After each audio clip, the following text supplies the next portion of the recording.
Hello everyone, good morning. जल्दी से connect कीजिए, फटाफट से शेयर कीजिए अपने सभी दोस्तों के साथ और जुड़िए जल्दी से आकर इस क्लास में। आज लास्ट क्लास में हमने डिस्कस किया था एंडोक्राइन ग्लैंड्स के बारे में। आज हम बात करेंगे हेटेरोक्राइन ग्लैंड्स के बारे में।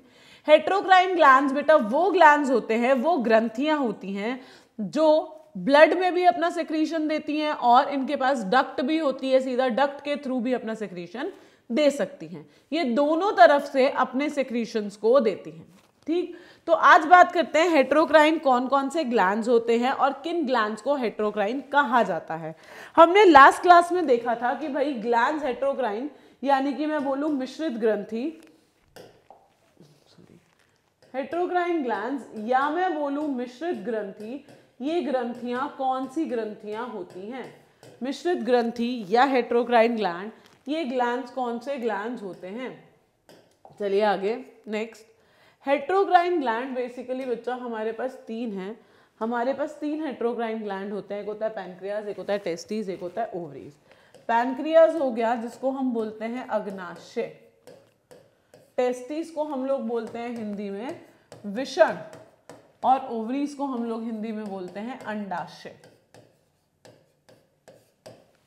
ये तीन हेटेरोक्राइन ग्लैंड्स हमारी बॉडी में प्रेजेंट होते हैं। ये बेसिकली तीन हेटेरोक्राइन ग्लैंड्स हैं जो ह्यूमन बॉडी में भी प्रेजेंट होते हैं। ठीक है, आगे चलते हैं, नेक्स्ट बात करते हैं।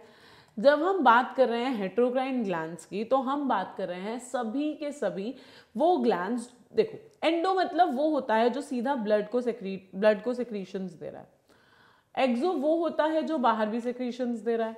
तो हेटेरो वो होता है बच्चा जो दोनों को सेक्रीशन दे सकता है। ठीक, तो इस तरीके के ग्लैंड्स को हम क्या बोलते हैं? Heterocrine gland. They are also called as mixed glands, इन्हें मिश्रित ग्रंथि भी कहते हैं।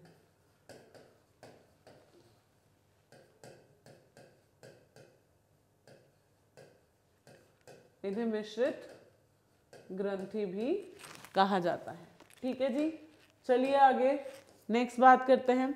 एक एक करके सबको पढ़ेंगे। सबसे पहले बात करते हैं टेस्टिस की। टेस्टिस क्या होता है यानी कि विषण क्या होता है। अब हम बात करेंगे ये बनता कब है, कैसे काम करता है। ठीक है बेटा, जब बच्चा माँ के पेट में होता है ना तो पहले तीसरे महीने में इसका निर्माण हो जाता है। जब बच्चा माँ के पेट में है यानी कि मदर वोम में है तो थर्ड मंथ में इसका निर्माण हो जाता है। एक कनाल होती है, एक बड़ी सी ट्यूब जैसा स्ट्रक्चर होता है जिसका नाम होता है इनग्विनल कैनाल। इसको इनग्विनल कैनाल कहते हैं। ठीक है, इस कैनाल में टेस्टिस बन जाती है। कौन से महीने में बन गई भाई? तीसरे महीने में। इसीलिए तीसरे महीने के बाद ही हम किसी भी जीव का लिंग जांच कर सकते हैं। मतलब अगर मुझे पता लगाना है कि बच्चा लड़का है या लड़की तो उसकी जांच हम कब कर सकते हैं? उसकी जांच हम कर सकते हैं तीसरे महीने के बाद में। उससे पहले हम जांच नहीं कर सकते हैं। ठीक है, आगे चलें, नेक्स्ट बात करते हैं। इसके बाद में थोड़े टाइम के बाद ये क्या करता है, ये टेस्टिस नीचे आकर के गिर जाती है और एक पाउच लाइक स्ट्रक्चर इसको पकड़ लेता है। जरा अगर आप यहां देखोगे पाउच लाइक स्ट्रक्चर ये रहा, दिख रहा है? किसी और कलर से मार्क करती हूँ कि भाई दिखाई तो दे। कोई लाइट कलर कहाँ है? ओह, ये ले लेते हैं। चलो थोड़ा सा बड़ा भी कर लेते हैं इसको। ये दिख रही है ये चीज पूरी, ये कवर किया हुआ है इसमें, ये होता है, इसको हम बोलते हैं बेटा स्कॉर्टम। इसको हम क्या बोलते हैं? इसको हम बोलते हैं स्कॉर्टम। ये एक पाउच लाइक स्ट्रक्चर होता है जो इसको पकड़ लेता है। आप यहाँ पे भी देखोगे आपको ये वाला नजर आएगा, दिख रहा है? स्कॉर्टम इसे पकड़ लेता है। पर ये कब आती है बेटा? ये आता है 7th मंथ में और टेस्टिस कब बनती है? 3rd मंथ में बन जाती है। कई बार क्या होता है, बड़े होने के बाद हमको लगता है ऐसा क्यों, हम लड़के क्यों पैदा हो गए, हमको तो लड़की पैदा होना था। गॉड इतना निर्दयी कैसे हो सकता है भैया, हमें लड़का बना दिया, हमें तो लड़की बनना था। उस केस के अंदर क्या होता है बच्चा? उस केस के अंदर लोग ऑपरेशन करा लेते हैं। बहुत से लोग हैं जो क्या करते हैं? ऑपरेशन करा लेते हैं। ऑपरेशन क्यों करा लेते हैं? ऑपरेशन इसलिए करा लेते हैं कि भाई हमें लड़का नहीं बनना। तो this is the primary sex organ. Why it is called as primary? क्योंकि पहले यही बनेगा, बाद में पेनिस बनेगा। तो this is called as primary sex organ. ठीक है, अब जब ये बना, जब 7th मंथ में ये, सॉरी 3rd मंथ से 7th मंथ में जब ये डिसेंड हो जाती है, तो ये क्या करती है, जब ये नीचे गिर जाती है तो अब ये सारे सेक्सुअल कैरेक्टरिस्टिक्स पे काम करेगी after the age of puberty, अभी नहीं करेगी। अगर इसके बीच में ऑपरेशन करा लेंगे तो इसको बोलते हैं कैस्ट्रेशन। कैस्ट्रेशन मतलब क्या होता है? Removal of testis. कैस्ट्रेशन का मतलब क्या होता है? Removal of testis. अब 7th मंथ में अगर ये डिसेंड नहीं होती, if it fails to descend, ये फेल हो जाती है, तो इसको बोलते हैं क्रिप्टोकाइडिज्म। इसको क्या बोलते हैं? क्रिप्टोकाइडिज्म।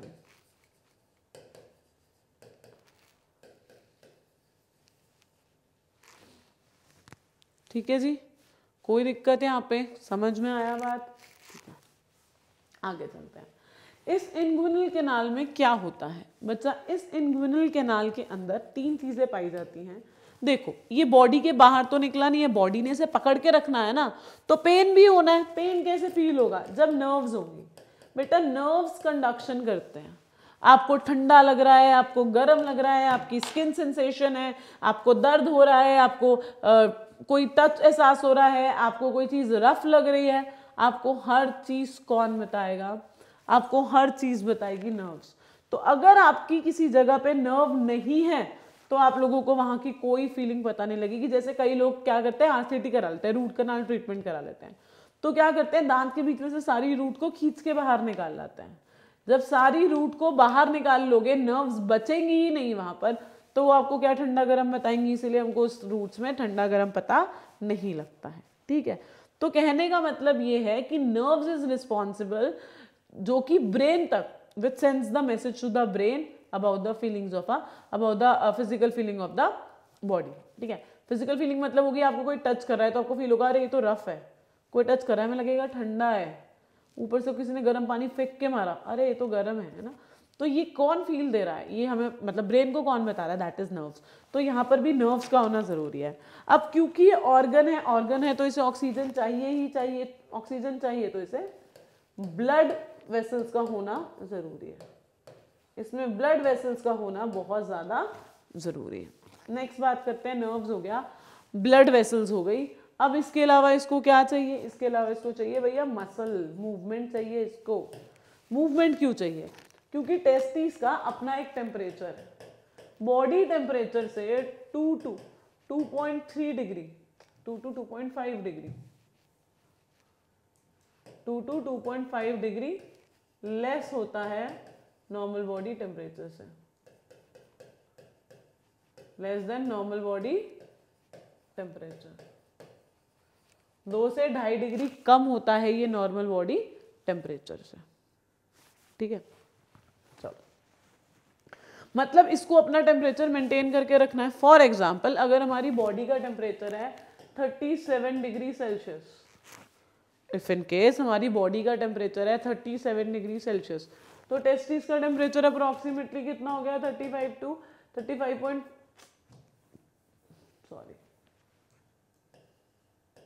2 से 2.5 है ना, 35.5 से 34.5 से 35 डिग्री सेल्सियस। ये हो गया, ये हमारे पास में बॉडी टेम्परेचर रहा। ठीक है जी, चलो अब इसको मूवमेंट कैसे करना है बच्चा? जब बाहर ठंड है, बहुत ठंड है, माइनस में टेम्परेचर चल रहा है, जब बाहर बहुत ठंड है और माइनस में टेम्परेचर चल रहा है, तो ये क्या करेगी? टूवर्ड्स बॉडी मूव कर जाएगी। टूवर्ड्स बॉडी क्यों मूव कर जाएगी? ताकि बॉडी की वार्मथ को, बॉडी की हीट को ले सके। और जब बाहर बहुत गर्मी है तो इसे बॉडी का टेम्परेचर नहीं चाहिए, ये away from the body move कर जाएगी ताकि ये अपने टेम्परेचर को मेंटेन रख सके। इसको अपना टेम्परेचर मेंटेन क्यों रखना है? क्योंकि बच्चा जो स्पर्म होता है ना, इसका अपना एक टेम्परेचर होता है, अपने टेम्परेचर पे ही सर्वाइव कर सकता है। तो अगर टेस्टिस इस टेम्परेचर को मेंटेन नहीं रख पाएगी तो जितना स्पर्म बॉडी बना रही है वो सब नष्ट हो जाएगा, खत्म हो जाएगा। ठीक है, तो इसीलिए इस टेम्परेचर को क्या करना पड़ता है, बहुत ज़्यादा मेंटेन रखना पड़ता है। डन, आगे चलूँ, यहाँ कोई दिक्कत? चलिए नेक्स्ट बात करते हैं। टेस्टीज में अगर टेस्टीज को मैं काटूं, अगर मैं टेस्टीज को काट दूं ना लॉन्गिट्यूडनल, तो हर जगह पे 250 कंपार्टमेंट्स हैं। क्या है? 250 कंपार्टमेंट्स। इन 250 कंपार्टमेंट्स को हम क्या बोलते हैं? हम बोलते हैं टेस्टिकुलर लोब्यूल। क्या बोलते हैं जी? Testicular lobule. हर 250 कंपार्टमेंट्स के अंदर इस तरीके की हाईली कोइल्ड स्ट्रक्चर है। इसको हम क्या बोलते हैं? Seminiferous tubule. क्या बोलते हैं? Seminiferous tubule. हर सेमिनिफेरस टिब्यूल क्या करता है? हर सेमिनिफेरस टिब्यूल स्पर्म प्रोडक्शन करता है। हर सेमिनिफेरस टिब्यूल स्पर्म फॉर्मेशन करता है। ओहो,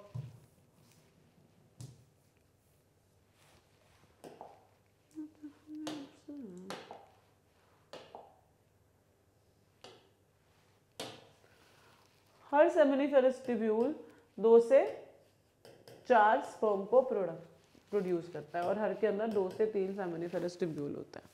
ठीक है, हर जगह पर जहाँ पे भी सेमिनिफेरस टिब्यूल होंगे वहाँ 2 तरीके के सेल मिलेंगे, Sertoli cells and Leydig cells. ठीक है, लेडिक सेल्स को एक और नाम से भी जानते हैं, इंटरस्टिशियल सेल्स।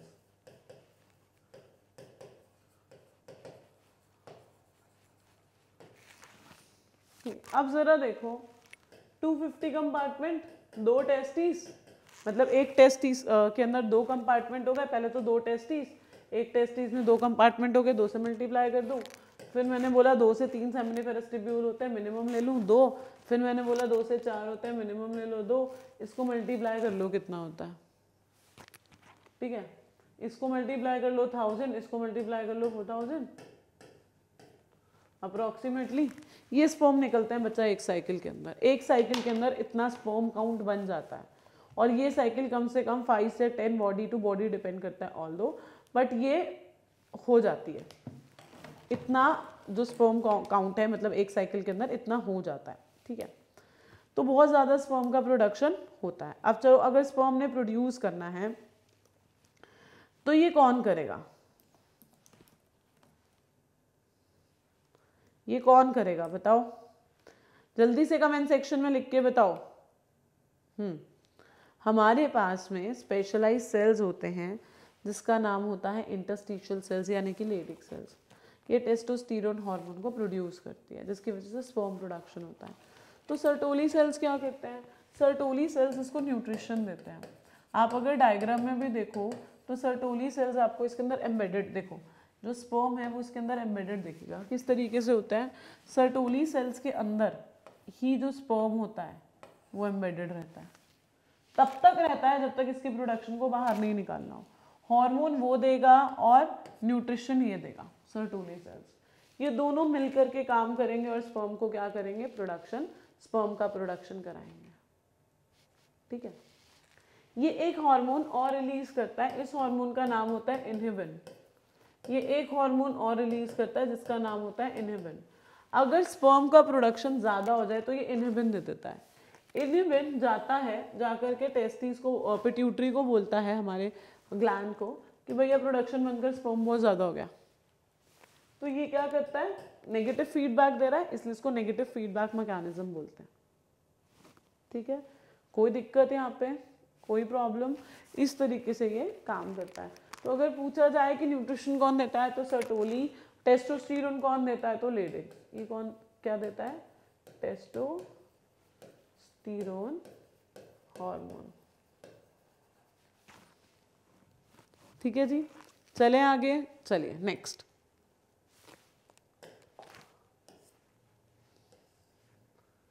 स्पर्म क्या होता है? स्पर्म कैसा दिखता है जरा वो देखो। मतलब स्पर्म ना कुछ ऐसा ऐसा सा दिखाई देता है। इसके आगे क्या है? एक्रोसोम। इसके मिडिल पार्ट पे न्यूक्लियस है, सेंट्रियोल है, नेक है, माइटोकॉन्ड्रिया मिडिल पीस है और टेल होती है। ठीक है, अब एक एक करके जरा देखो कि ये काम क्या करते हैं। एक्रोसोम जो होता है यानी कि ये क्या करता है, जब एग के पास जाता है तो एग की पहली लेयर को जो गलाने का काम करता है वो ये करता है। ये बना किससे है? ये बना है गोल्गी बॉडी से। सेल के अंदर जो गोल्गी बॉडी होती है वो एक्रोसोम को बनाती है। और न्यूक्लियस तो ऑब्वियसली सेंटर है जेनेटिक मटेरियल का, इसमें क्या होगा, इसमें जेनेटिक मटेरियल होगा, इसमें क्या होगा, जेनेटिक मटेरियल प्रेजेंट होगा। ठीक है। माइटोकॉन्ड्रिया क्या करता है? माइटोकॉन्ड्रिया पावर हाउस है। माइटोकॉन्ड्रिया क्या है? Power house of a cell है। और टेल क्या कर रही है? बेसिकली मूवमेंट दे रही है।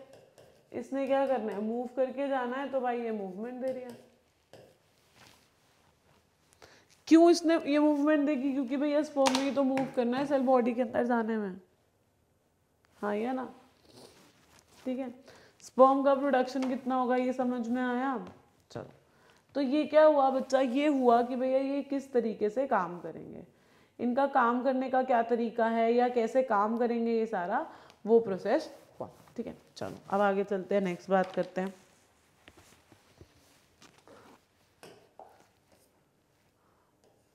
स्पर्म का पाथवे क्या है, ये बाहर कैसे निकलता है? देखिए बच्चे, जब हम बात करते हैं स्पर्म के पाथवे की, तो हमारे पास क्या होता है? टेस्टिस होती है। हमारे पास क्या होता है? टेस्टिस होती है। मैंने बोला टेस्टिकुलर लोब्यूल्स है, तो इसके पास में इस तरीके से आपस में कनेक्टेड टेस्टिकुलर लोब्यूल्स है, आपस में इकट्ठा टेस्टिकुलर लोब्यूल्स होते हैं। ठीक है, ऐसे इसने आकर के दिया सारा का सारा, इस जगह पे आकर इकट्ठा हो गया सारा स्पर्म। यहाँ पर से एक कॉइल स्ट्रक्चर निकलता है इस तरीके का, और फाइनली ये बाहर चले जाता है। ठीक है, तो अगर स्पर्म का पाथवे देखो तो स्पर्म को बना कौन रहा है? स्पर्म को बना रही है टेस्टिस। टेस्टिस में कौन बना रहा है? Seminiferous tubule. सेमिनिफेरस ट्यूब्यूल्स होते हैं जो इसको क्या करते हैं? बनाते हैं। उसने क्या करा? स्पर्म फॉर्मेशन कर दिया। स्पर्म के बाद बच्चा यहाँ एक चीज है जिसे बोलते हैं वासा फ्रेंशिया। व्हाट इज वासा फ्रेंशिया? क्या बोले जा रही हूँ? वासा फ्रेंशिया होता क्या है? तो बच्चा ये जो कुएं के जैसा इकट्ठा हुआ है ना, this is called as vasa फ्रेंशिया। इसको हम क्या बोलते हैं? वासा फ्रेंशिया कहते हैं। ठीक है, अब ये जो कॉइल स्ट्रक्चर है ये एपिडिडर्मिस है। बेटा इस एपिडिडर्मिस में भी 3 पार्ट होते हैं, कैपेट, कॉर्पस, कॉडा, एपिडिडर्मिस। ऑब्वियसली ये तीनों एपिडिडर्मिस है। ठीक है, एपिडिडर्मिस के जाने के बाद ये जो बड़ा सा जा रहा है ये क्या है बच्चे? ये है हमारा वास डिफरेंस। ये तो हो गया पाथवे स्पर्म का। और ये हो गया ग्लैंड्स कि कौन सा पहले ग्लैंड काम करता है। सबसे पहले जो ग्लैंड काम करता है वो सेमिनल वेसिकल होता है, फिर इजैक्यूलेटरी डक्ट में जाता है, फिर प्रोस्टेट ग्लैंड, यूरेथ्रा, और फाइनली बॉडी से बाहर आ जाता है। होता क्या है बच्चा? लड़कों के अंदर यूरिन का बाहर निकलना, लड़कों में यूरिन और स्पर्म का बाहर निकलना एक ही ट्यूब से होता है। यूरिन और स्पर्म एक ही ट्यूब से क्या करते हैं? बॉडी के बाहर आते हैं। तो ये क्या करता है? उनको इकट्ठा करके एक ही जगह पर रखता है, एंड देन ब्लैडर में नहीं डालता। ब्लैडर में यूरिन रहता है, सिर्फ यूरेथ्रा को पास करके देकर आगे की तरफ मूवमेंट कराता है। आम्पुला से ये बाहर निकल जाता है, इजैक्यूलेशन हो जाती है इसकी। ये इसका क्या है? पाथवे है। ठीक, आगे चले, नेक्स्ट बात करें। चलिए, ग्लैंड्स कौन कौन से हैं? मैंने तुम्हें बोला ना इसके अंदर बहुत सारे ग्लैंड्स हैं जो हमें पढ़ने हैं। तो सबसे पहला ग्लैंड जो हमारे पास आता है वो आता है सेमिनल वेसिकल। ये क्या करता है? 60 to 70% का, ये क्या करता है? 60 to 70% का सीमेन इसको देता है। ये क्या करता है? 60 to 70% सीमेन देता है। What is semen? What is sperm? What is semen? Semen क्या होता है बच्चा? एक ऐसा लिक्विड होता है जो स्पर्म को बाहर निकालता है। अब देखो क्या होता है, एक ट्यूब है, उस ट्यूब से मैंने थर्माकोल को डाला और बोला ये नीचे गिर जाए। कुछ थर्माकोल तो जाकर के नीचे गिर गया, कुछ थर्माकोल जाकर के नीचे नहीं गिरा। ठीक है, ठीक है। अब मैंने क्या करा, पाइप लगा दी और फिर थर्माकोल की बॉल्स को गिराना शुरू किया। पाइप लगा दी और थर्माकोल की बॉल्स को गिराना शुरू किया तो क्या हुआ, सारा का सारा थर्माकोल उस पानी के फ्लो के साथ बाहर आ गया। दैट मीन्स बाहर तो आया। ठीक है भाई, समझ में आया कि भैया अगर पानी का फ्लो हम इसको देंगे ना, अगर हम इसको बाय चांस पानी का फ्लो देंगे तो हर चीज बाहर निकल आएगी। स्पर्म भी इसी तरीके का है, स्पर्म के आगे एक्रोसोम है, जहां जाएगा उस पाइप को रप्चर करता चला जाएगा। हम चाहते हैं भैया सारा का सारा स्पर्म बाहर इजैक्यूलेट करे, तो हमको वहां पर एक लिक्विड देना पड़ता है, that liquid is called as semen. तो जो सबसे ज्यादा सीमेन प्रोवाइड करता है वो सेमिनल वेसिकल देता है। ठीक है, आगे चले। नेक्स्ट आ जाता है हमारा प्रोस्टेट ग्लैंड। ठीक है, सबसे ज्यादा जो मेल में कैंसर्स होते हैं वो प्रोस्टेट ग्लैंड में ही होते हैं। दूसरा आ गया हमारे पास क्या, कौन सा gland, prostate gland. Prostate gland क्या करता है बच्चा, प्रोस्टेट ग्लैंड ओडर देता है। ओडर होता है, स्मेल आती है, वो स्मेल देती है। फिर आता है बल्बोयूरेथ्रल ग्लैंड, सबसे छोटा ग्लैंड। स्मॉलेस्ट ग्लैंड कौन सा है, बल्बोयूरेथ्रल। स्मॉलेस्ट ग्लैंड कौन सा है, बल्बोयूरेथ्रल। दूसरा ये क्या देता है, ये ल्यूब्रिकेशंस देता है। व्हाट इज ल्यूब्रिकेशंस, क्या होता है बेटा, सेक्सुअल इंटरकोर्स के टाइम पर, सेक्सुअल इंटरकोर्स के टाइम पर पेनिस को वजाना के अंदर इंसर्शन चाहिए। आसपास की वॉल उसे घुसने नहीं देगी, रप्चर करेगी। उसकी वजह से वॉल क्या होती है, रप्चर हो जाती है। अगर वॉल रप्चर हो रही है दैट मीन्स दोनों को ही दिक्कत आएगी, पेनिस भी साइड से रप्चर होगी और वजाना की वॉल्स भी साइड से क्या होंगी, रप्चर हो जाएंगी। इस केस के अंदर दोनों ही बॉडी, फीमेल बॉडी भी और मेल बॉडी भी ल्यूब्रिकेशंस को रिलीज करती है, जिसकी वजह से पेनिस का इंसर्शन इजीली हो जाता है। जब ऐसे केसेस होते हैं ना जिसके अंदर मतलब बहुत ज़्यादा कंसेंट से नहीं होता है, कंसेंट से सेक्सुअल इंटरकोर्स नहीं होता है, तो फीमेल बॉडी उस टाइम पे किसी तरीके की ल्यूब्रिकेशंस नहीं दे रही होती। इसी वजह से पेन और रप्चरिंग ज़्यादा होती है, टूट फूट ज़्यादा होती है फीमेल बॉडी में। इस वजह से amount of blood which can be remove out from the body, वो भी बहुत ज़्यादा हो जाता है। ठीक है, बात समझ में आई, आगे चलूँ। चलिए, तो ये बेसिकली 3 वो होते हैं हमारे पास मेजर ग्लैंड्स जो हमारे पास में काम करते हैं, किसमें काम करते हैं, मेल रिप्रोडक्टिव पार्ट में। अब हम बात करते हैं ओवरीज। ओवरीज क्या होती है बच्चा, ओवरीज फीमेल में मिलती है। ठीक है, ये भी बेटा हमारे पास में, ये भी फीमेल बॉडी में रहती है और ओवरीज भी हमारे पास पेयर में होती है, यानी कि 2 होती है। अब लड़का और लड़की में सबसे बड़ा अंतर क्या है, एक लड़के में और एक लड़की में सबसे बड़ा अंतर यही है कि जब लड़का बड़ा होता है ना तो एक उम्र आती है जिसे प्यूबर्टी कहते हैं, यौवन हिंदी में कहते हैं। उस उम्र से वो लड़का स्पर्म का प्रोडक्शन करना शुरू करता है और वो लड़की जितने एग उसे जिंदगी भर के लिए चाहिए होते हैं उतने एग्स वो लेकर के पैदा होती है, वो दोबारा बना नहीं सकती। प्यूबर्टी से सिर्फ एग का मैच्योरेशन शुरू होता है, बनता नहीं है। मतलब जितना एग उसको चाहिए ना, सॉरी प्यूबर्टी लिख रही थी, जितना एग उसको चाहिए ना वो लेकर पैदा होगी। उस उम्र को बोलते हैं बच्चा प्यूबर्टी, या हम बोलते हैं यौवन। एक लड़के की उम्र होती है 14 से 16 साल, यार ये लिखते ऐसे ही हैं, होता नहीं है, पर फीमेल की उम्र होती है 12 से 14 साल। आजकल के डेट में प्यूबर्टी 8 इयर्स 10 इयर्स में आ रही है। प्यूबर्टी 10 इयर्स में आ रही है, यानी कि मेंस्ट्रुअल साइकिल 8 इयर्स 10 इयर्स में आ रहा है। अगर मेंस्ट्रुअल साइकिल जल्दी शुरू होगा तो मेनोपॉज भी जल्दी हो जाएगा।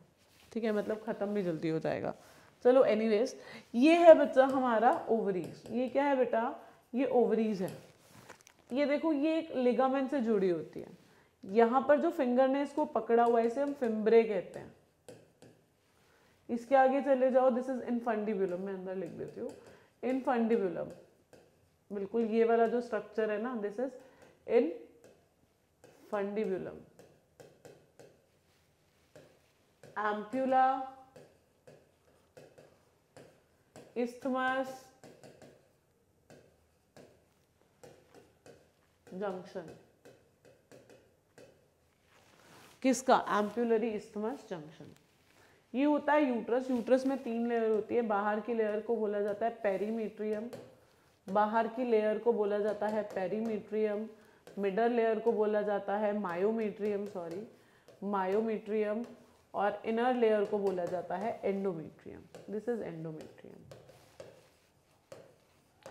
अब होता क्या है, ध्यान से सुनना। स्पर्म ने यहां से आकर के एंट्री करी, यहां पर इस जगह पर हमारा एग वेट कर रहा है। एग तब तक वेट करेगा जब तक स्पर्म ना आ जाए, ठीक है, बट एक टाइम 28 दिन तक। इसने देखा कि भाई यार स्पर्म तो नहीं आ रहा, तो इसने यहां से मूव करना शुरू कर दिया। जैसे ही इसने यहां से मूव करना शुरू किया, एंडोमेट्रियल वॉल ने बोला भाई मैं तेरे को अपने घर में तभी आने दूंगी जब तू स्पर्म के साथ फर्टिलाइज होकर के आएगा। जब तू फर्टिलाइज यानी कि स्पर्म के साथ मिलकर के आएगा तब आने दूंगी। इस एंडोमेट्रियल वॉल ने अपने आप को तोड़ लिया। यहां से ब्लड की फॉर्म में ये बाहर निकलने लगा। जब एग यहां पहुंचेगा, देखेगा इनर लेयर तो टूट गई है, चिपकेगा कहां पे, सिर्फ इनर लेयर पे चिपक सकता है। क्यों? क्योंकि एंडोमेट्रियल वॉल जो है वो कुशन लाइक स्ट्रक्चर है। वो क्या है? कुशन लाइक स्ट्रक्चर है।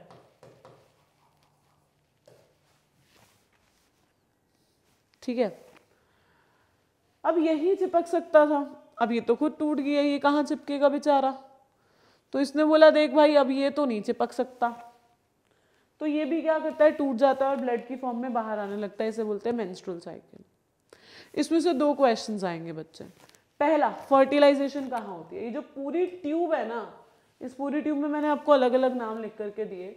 इस पूरी ट्यूब को हम लोग बोलते हैं फेलोपियन ट्यूब, या हम बोलते हैं ओविडक्ट, या हम क्या बोलते हैं, ओविडक्ट। तो अगर आपसे पूछा जा रहा है भैया फर्टिलाइजेशन कहाँ हो रही है, यानी कि फर्टिलाइजेशन कहाँ होगी, तो फर्टिलाइजेशन बेसिकली होगी कहाँ पर? फेलोपियन ट्यूब्स में। फर्टिलाइजेशन कहाँ होगी? फेलोपियन ट्यूब्स में। फेलोपियन ट्यूब के कौन से पार्ट में फर्टिलाइजेशन हो जाएगी जी? एम्पुलरी इस्थमस जंक्शन में फर्टिलाइजेशन हो जाएगी। ठीक है, चलो आगे। अब होता क्या है, जब बच्चा बन गया, देखो इस चीज को ध्यान से समझना, एक साइकिल सिखा रही हूं। जब बॉडी से ब्लड बाहर आ रहा है ना, इसको हम बोलते हैं मेंस्ट्रुअल साइकिल। वही बताती हूँ, रुको इसको क्लियर करते हैं, ऊपर ही चलते हैं, यही करते हैं हम। जब बॉडी से ब्लड आने लगेगा उस साइकिल को बोलते हैं मेंस्ट्रुअल साइकिल। ये हम एवरेज बोलते हैं कि 5 दिन चलती है। कई लोग होते हैं जिनकी 2 दिन ही चलती है, कई लोग होते हैं जिनकी 1 ही दिन चलती है। बहुत सारे लोग बोलते हैं कि जो ब्लड इससे बाहर निकल रहा होता है ना, वो खराब खून होता है। नहीं भाई, ये उतना ही प्योर फॉर्म ऑफ ब्लड है जितना आपकी बॉडी में घूमता हुआ ब्लड प्योर है। ये एकदम प्योरेस्ट फॉर्म ऑफ ब्लड होता है, कोई गंदा खराब खून नहीं होता है ये। ठीक है, ठीक है, हम मानकर चलते हैं एवरेजली कि भैया 0 से 5 दिन इसको लग जाएंगे। 0 से 5 डेज ये लेगा ताकि ये क्या कर सके, मतलब मेंस्ट्रुअल साइकिल हो सके। तो 0 से 5 दिन लगते हैं। 5 दिन के बाद, अब तो एग है ही नहीं ना, एग तो टूट गया ना, यहाँ पे एग तो है नहीं ना, टूट गया ना। अब जब ये पूरी तरह ब्लीडिंग बंद हो जाएगी, ब्लड निकलना बॉडी से कंप्लीटली बंद हो जाएगा, तब वहां से लेकर 14th डे तक ये वेट करता है। 14th डे पे एग बाहर निकल आता है। इसको हम लोग बोलते हैं बच्चा ओव्यूलेशन। क्या बोलते हैं? ओव्यूलेशन।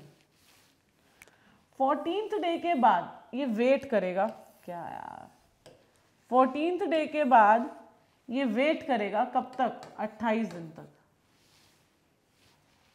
कि भाई स्पर्म आया या नहीं आया।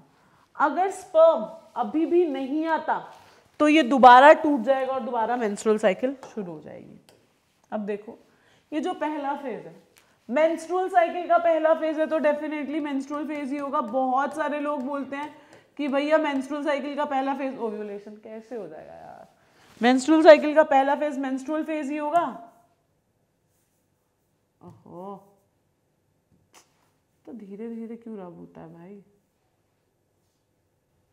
ठीक है,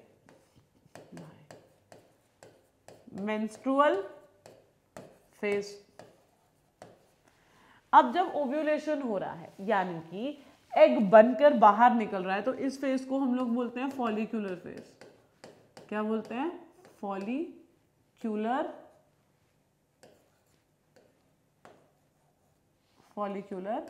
फेज। जिस समय एग बाहर निकला है इस फेज को बोलते हैं ओव्यूलेशन। एक ही दिन को, सिर्फ 14th डे को हम लोग ओव्यूलेशन कहते हैं। 28वें दिन को हम लोग बोलते हैं ल्यूटियल फेज।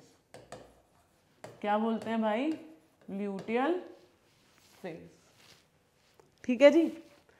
तो अगर हमसे कोई ये पूछे कि भैया पूरे इसके अंदर कितनी साइकिल चाहिए, मतलब पहला फेज कौन सा है, दूसरा फेज कौन सा है, तो ये सारे क्या होते हैं बच्चा? फेजेस होते हैं।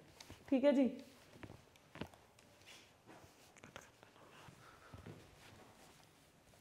ठीक है, तो अभी हमको ये बात समझ में आई कि भाई चले, तो हमको समझ में आया कि भैया हमारे पास कितने फेजेस हैं? 4 फेजेस हैं।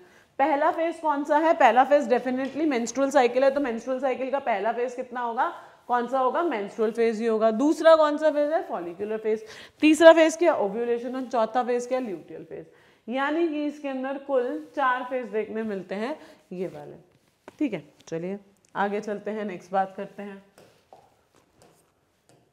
प्लेसेंटा क्या होता है? अगर फर्टिलाइजेशन हो गया भाई, चलो हमने बोला कि फर्टिलाइजेशन हो गया, बच्चा बन गया, जब बच्चा नीचे उतरा तो एंडोमेट्रियल वॉल कुशन की तरह काम करेगी। ठीक है, उस कुशन की तरह काम करने पर, ये उसको चिपका लेगी, तो अंदर फिंगर लाइक प्रोजेक्शंस मूव करेंगी, which is called as placenta. Placenta एक ट्यूब होती है जो बेसिकली फीटस और यूट्रस को जोड़ती है। इसको आप लोग नॉर्मल टर्म्स में अम्बिकल कॉर्ड बोलते हो, हम लोग प्लेसेंटा बोलते हैं, और साइंस की बात करूं तो इसको एलेंटोइस बोलते हैं। ठीक है, इसको क्या बोलते हैं? एलेंटोइस कहते हैं। डन, आगे चलिए। अब ये प्लेसेंटा क्या करता है बच्चा? अगर ये प्लेसेंटा एक बारी फॉर्म हो जाए ना, अगर बाय चांस ये प्लेसेंटा एक बारी फॉर्म हो गया, तो हम अब अबॉर्शन करेंगे सीधा, पिल से काम नहीं होगा। मतलब इस ट्यूब को इंटरनली जाकर कट करके बाहर लाना पड़ेगा।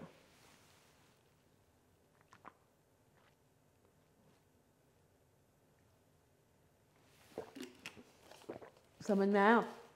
मतलब अब हमको बच्चे को बाहर निकालना पड़ेगा, अंदर जाके इस ट्यूब को लाना पड़ेगा। अगर एक बारी प्लेसेंटा बन गया तो उसके बाद हम अबॉर्शन ही करते हैं, पिल्स काम नहीं करती। ये पहले महीने बनना जरूर शुरू हो जाता है, पर इसको 3 महीने लगते हैं बनने में। इसलिए बच्चा 3 महीने तक तो हर कम दवाइयां कर देती हैं, 3 महीने के बाद हर कम दवाइयां नहीं कर सकती, फिर अबॉर्शन करना पड़ेगा। ठीक है, समझ में आई बात? आगे चलूं? चलो। अब बच्चा इस प्लेसेंटा से क्या क्या करता है? बच्चा इस प्लेसेंटा से रेस्पिरेशन कर रहा है, यानी कि सांस ले रहा है। बच्चा इस तरीके से फूड ले रहा है, न्यूट्रिशन ले रहा है।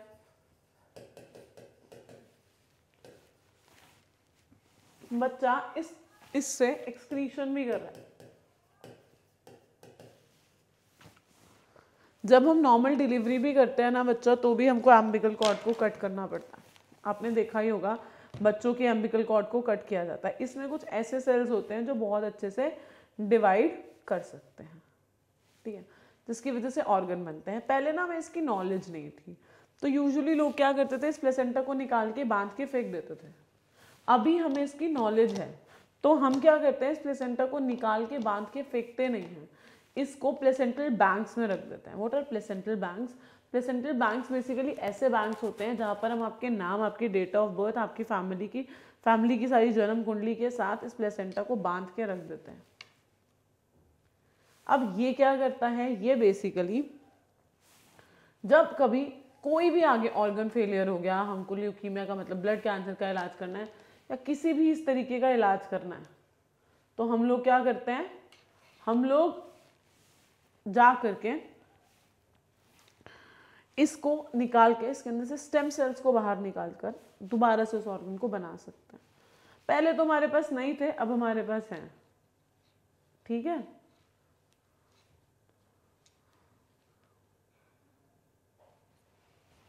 डन।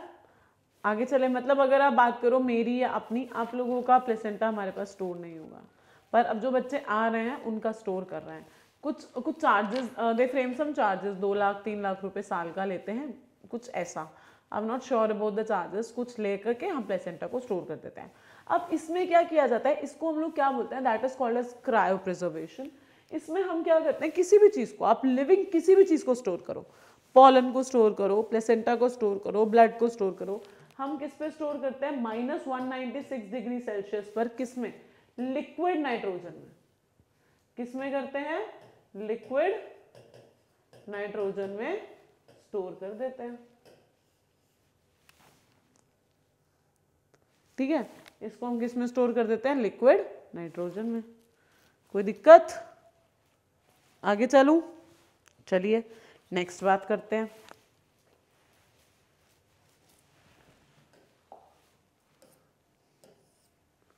ओहो, फीमेल बॉडी के हॉर्मोन्स। देखो, सबसे पहले हम बात करेंगे कि हॉर्मोन्स शुरू कहाँ से होता है निकलने। एग है,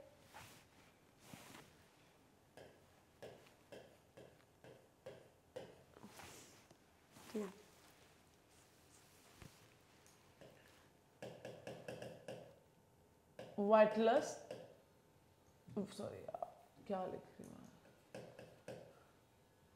विट्रस लेयर, दूसरी लेयर जो बाहर की होती है, ये कोरोना रेडियाटा।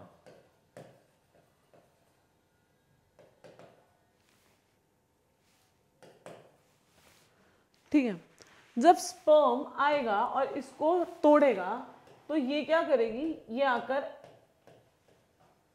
सॉरी इसके बाद ये जो लेयर होती है, एक सेकेंड दोबारा बताती हूँ, इस लेयर का नाम होता है जोना पैलिसिडा, फिर आती है कोरोना रेडियाटा। ठीक है,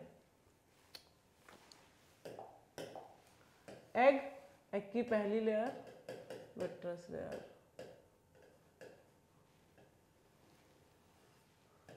जोना पैलिसिडा,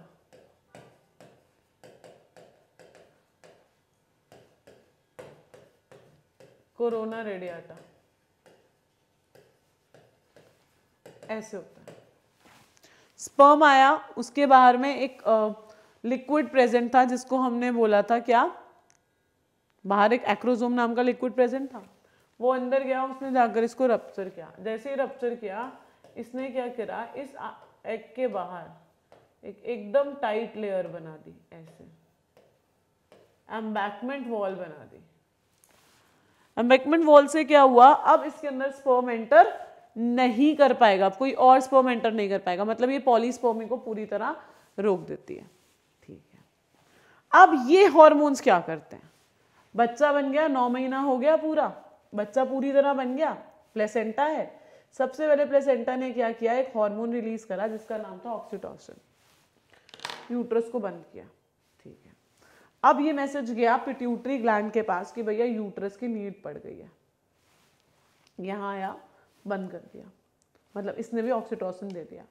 ऑक्सीटोसिन क्या करेगा, बंद होगा खुलेगा, बंद होगा खुलेगा। पहले थोड़ा बंद हुआ, मतलब पहले थोड़ा बंद हुआ खुल गया, फिर थोड़ा और बंद हुआ खुल गया, फिर थोड़ा और बंद हुआ खुल गया, फिर थोड़ा और बंद हुआ खुल गया, फिर थोड़ा और बंद हुआ खुल गया, मतलब बार बार ओपनिंग्स होती चली जाएंगी। ठीक है, तो ऑक्सीटोसिन क्या होता है बच्चा, it is also called as pregnancy hormone.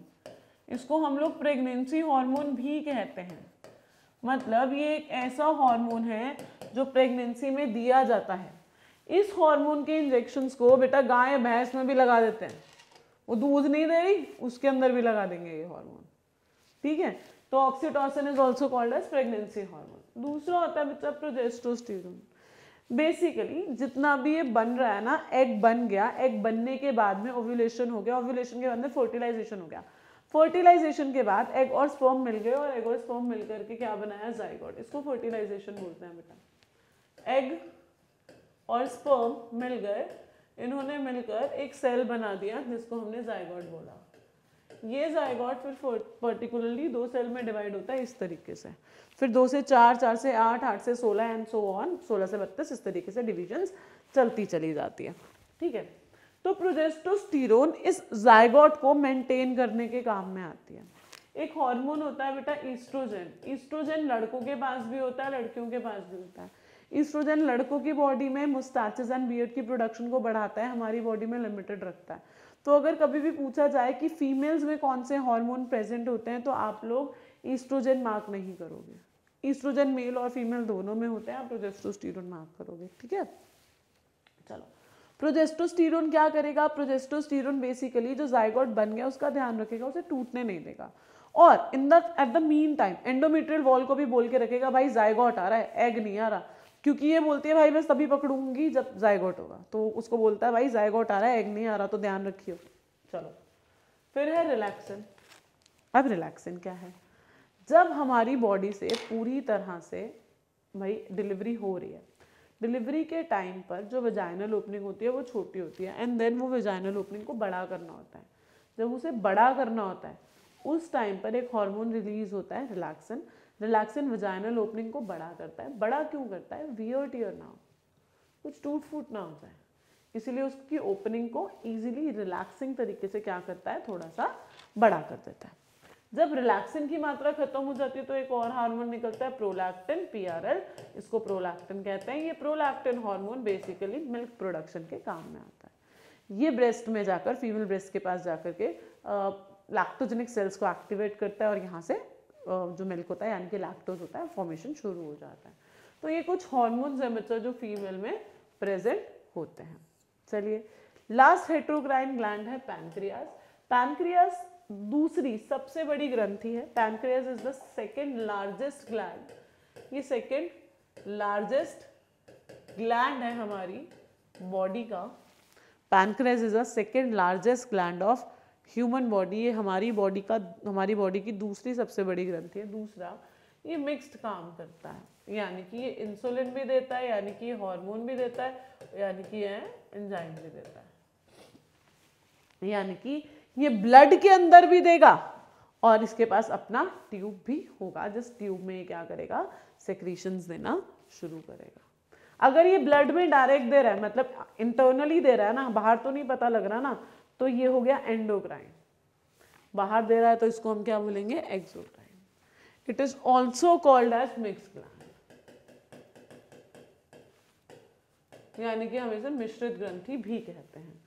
अगर आप इसको देखोगे, ये रहा पैनक्रियास। पैनक्रियास हमारा कहाँ रहता है, स्मॉल इंटेस्टाइन के जो पहला पोर्शन होता है ड्यूडेनम, उसके अंदर एम्बेड होता है। मतलब आप देखो ड्यूडेनम इस तरीके का होता है, इसमें घुसा रहता है, ठीक है, समझ आया। ये हमारा ग्लैंड्स पूरा खत्म हो गया। एंडोक्राइन हमने लास्ट क्लास में कर लिया था, ये हमारा हेट्रो भी खत्म हो गया। एक्सोक्राइन हमारे कोर्स में नहीं है, ठीक है। तो चलिए फिलहाल इस क्लास को मैं खत्म करती हूँ। इसी टॉपिक पर मिलेंगे नेक्स्ट क्लास न्यू टॉपिक के साथ। तभी तक के लिए टाटा, बाय बाय।